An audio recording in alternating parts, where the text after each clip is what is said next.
Pretty nice is right.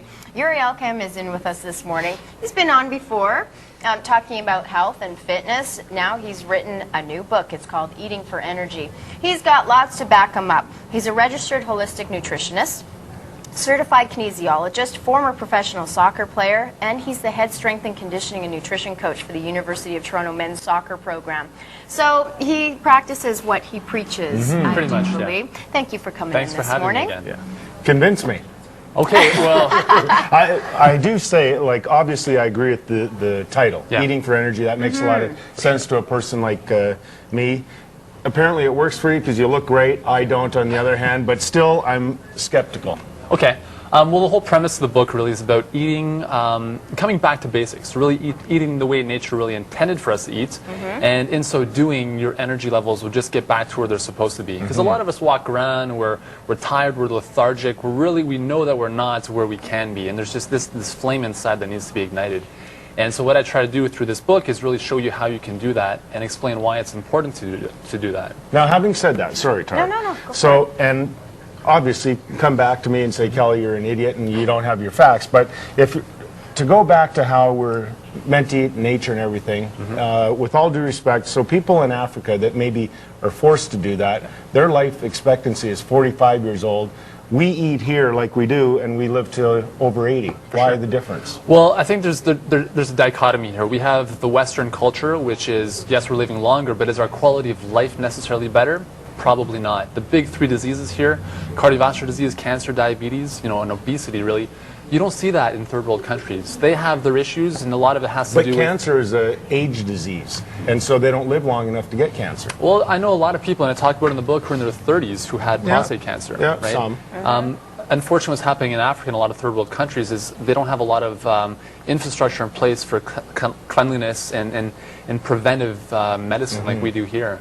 So there is that balance issue on that standpoint. But I think if we even look at some of the foods that they're eating, they're much better off from preventing a lot of the diseases that we're experiencing in North America. Okay, so let's talk about some of your focuses in the book here. You talk about the importance of alkalinity and pH balance to food enzymes and how you process that in your body. Yeah. So what kinds of foods would you eat then to balance your The pH. Yeah. Well, first off, it's important to know pH is really the lifeblood. It's the playground for which everything in the body occurs, right? Our blood wants to be slightly alkaline. And what's happening is most people are slightly acidic or very acidic, and there's a difference when the two occur. Very simply, and I talk about it more in the book, when the blood is acidic, it becomes sludge. It moves very slowly, and if our blood doesn't move quickly and it's not as it should be, we're not going to get the oxygen to our cells. Very simple. If it's alkaline, where it's supposed to be, things happen as they're supposed to, and everything is great. We have the oxygen, we have the nutrients coming to our cells, and everything works as it's supposed to. So the key is about, okay, what kind of foods can we eat to really promote that alkalinity? And a very simple rule of thumb is anything that is green has tremendous amounts of alkalinity. So I brought a couple examples here. Celery, kale, parsley, these are all things I talk about in the book. But in general, if you're going in the supermarket, I mean, stay in the produce section. Stay on the outsides, look for things that are green, because green equals alkalinity. Alkalinity equals oxygen. Oxygen equals energy. So we're taught here, anyways, to add things to these to make them more flavorful. For sure. Do you? I talk a lot about in the book about the importance of coming back to more of a raw diet. And I'm not promoting becoming a raw foodist because it's not achievable for a lot of people. But if you consider this for a second, we're the only species on the planet that cooks their food. It's something we don't really think about. But it's also interesting to know that animals in their natural environment don't suffer from obesity or the diseases that we do either. And so it's interesting to look at what is it that they're doing differently from what we are. And cooking, unfortunately, destroys a lot of the nutrient quality that foods have. And we talk about vitamins and minerals that are lost with cooking, but another very important concept is the aspect of food enzymes, which not a lot of people know about.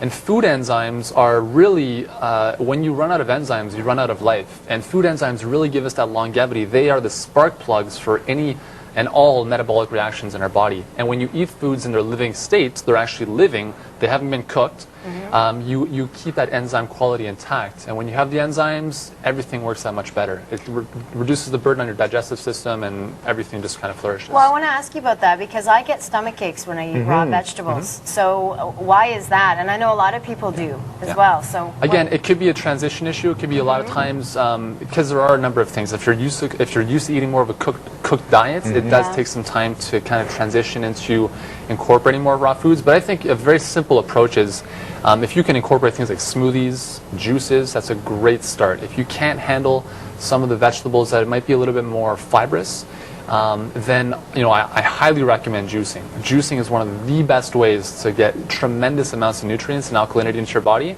without having to worry about is this going to give me a stomach ache, or smoothies are another great way. Does it have to be green? It doesn't have to be, but for a smoothie, because I'm thinking. Like a homemade smoothie? Like you take this stuff and... Well, a typical example, sometimes like a post-workout smoothie for me will be banana, some berries, and I'll throw in some kale just to give me some alkalinity in there. And I'll throw in some flaxseed, and then I'll just blend it all up with some water, and it's beautiful. You drink that? Yeah, it's amazing. Just with water? Yeah, I mean, you can throw in some, I wouldn't recommend dairy. You can throw in some How rice about milk. coffee? You're not a big fan of caffeine, are you? Unfortunately, coffee, not How too does much. a guy like me get started in the morning? Well, here's the thing, is that initially, I've worked with so many people who I've transitioned them off coffee, just reducing the consumption and starting to move into green juices and other green sources, and their energy, like I'm talking about within a week, is like gone through the roof. Green tea works you for drink me. that all I the time. drink green tea all day. Yeah. So why don't you try that? Because I like coffee. But it's all about moderation, right? Yeah. So, if you enjoy your coffee, that's great, but if you can start to really question some of the things that you put in your body and look at, is this nourishing me? Well, that I know I need to do.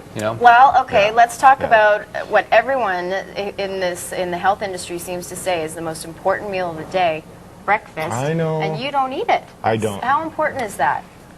Again, depending on the source you hear this from, you're going to hear different things. And my approach is that you listen to your body. So if you wake up in the morning and you're not hungry at all, why force it, right? The body is in detoxification mode up until about noon.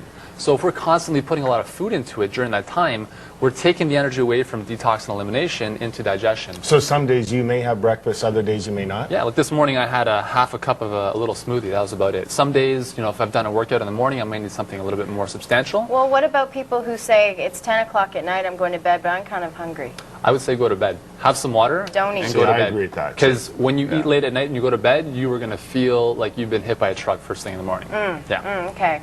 So you don't chips have to at night, huh? Chips and dip? No. That's why you look like you do, and that's why I look like I do. You do have a very glowy, bright-eyed look. thank you. You sure do, Yuri. Okay, there's a website you can go to, eatingforenergy.ca, eatingforenergy.ca. Of course, you can also pick up the book. There's a whole eating plan, what you can do every single day, different foods and recipes as well. 120 recipes. 120 recipes, and they're actually edible ones. They're Like, I amazing. They looked take at- they're less than very 10 good. minutes to make. They're great.